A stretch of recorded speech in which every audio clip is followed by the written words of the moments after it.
with this group for the second semester here.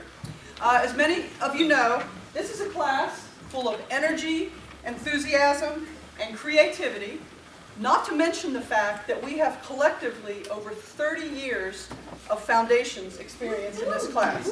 Now that must be a record. We haven't checked the record books, but we're quite certain it must be. When it came for us to decide what we were going to do for Celebration Day, our decision was unanimous that this group had to somehow show their passion for presentations. So what we decided to do was a collective presentation, trying to incorporate as many of the things that we've enjoyed working on this year. One of my goals was to allow them to be in charge of this process. These students you see are the primary creators of this masterpiece, and it is a masterpiece. My job has simply been to coach and to kind of move them forward so that the whole can be realized as it is today.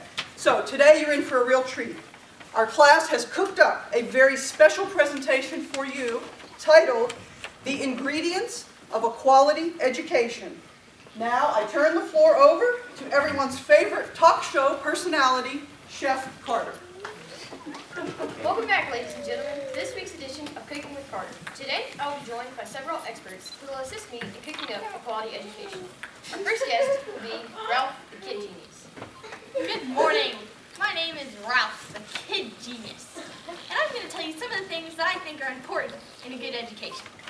Number one, I think art is good. Now in art, we have different time periods of art. We have the classical period, the modern period of art. We have many different periods, and then we have different types. We have one called a fresco, and other various others.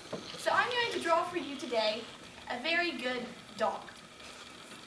It's going to be very realistic and very detailed. I've got my pencil and my notebook, and I'm going to the other end, and I'm going to begin drawing. Ooh, beautiful. Now I'm going to warn you, it's not quite a dog, but it's still beautiful. I call it abstract. Now, one of the other things that I think is good in an education is science. Now, in science, we have 5 steps. We have number 1 is the purpose. Number 2 is the hypothesis. Number 3 is the materials. Number 4 is the procedure. And number 5 is the conclusion. Now, today's experiment is air procedure.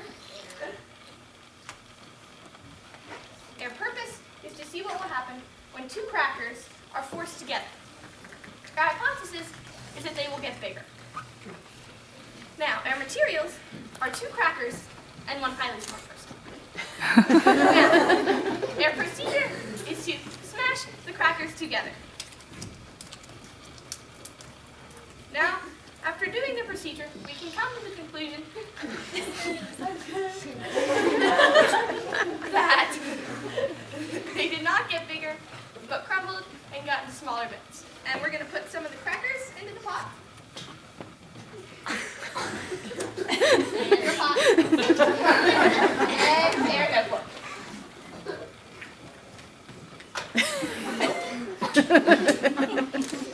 Thank you. Thank you, Ralph. I've asked her to help me, and she has kindly said yes. Our next guest is going to be Jack Waters. Hello, folks. My name is Geo Jack Waters, and I'm here, travel agent, and I'm here to find you the best spot for vacation in Africa. Do you have 3, 6, 9, 12, 15, 18, 21 days for vacation? Doesn't matter, I'll find the right spot for you. And so we're going to be looking at the African map. I also speak many different languages, such as Oos, Oosui, Oo, and Oos, Ibis, Ibis. Now we'll start with Egypt, and I'll give a little bit of history about each place. In Egypt, the Israelites escaped from Pharaoh with the help of God, and they crossed the Red Sea, which was parted for them. Then at the Euphrates River, Gilgamesh jumped in to find the plant of life to sustain him forever. Then you come to Athens, which is in Greece. Olympia is also in Greece, where the ancient Greek Olympics were held. Then you come to Rome. Romulus and Remus founded Rome, and it has had many different emperors since, such as Caesar Augustus and Julius Caesar. Speaking of Caesar Augustus, we have a timeline card called Caesar Augustus in the Pax Romana, but that's not what we're talking about. Then there's Spain, France, and Germany, 2 cooler places to go. Thank you. Thank you, Jack. Our next guest will be Noah the Mastermind.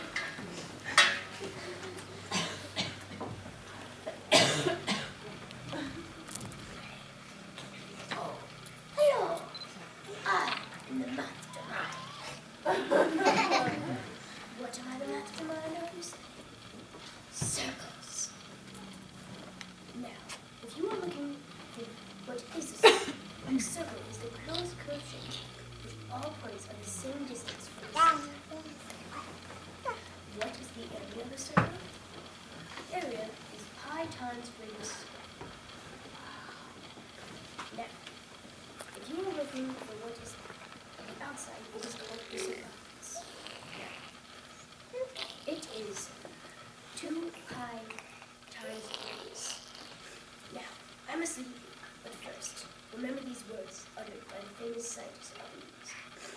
Do not touch my circles. That was scary. Thank you, Noah. Our next guest will be the Clinton sisters.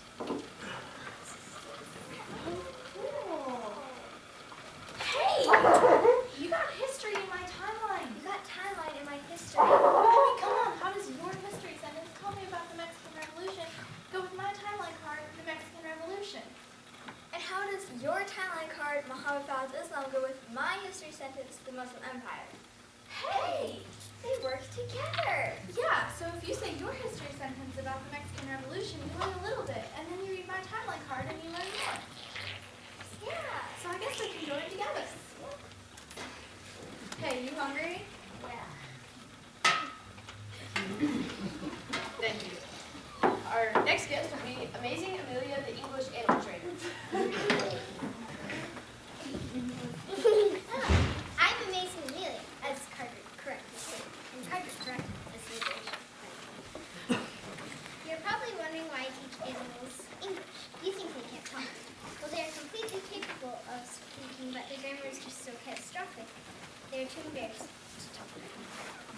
I teach all kinds of animals how to use strong verbs, quality adjectives, LY words, who, which clauses, vocabulary words, www.asia.org, prepositional phrases, LY openers, alliteration, and very short sentences. That is my ingredient for quality education, because without good grammar, nobody could speak correctly.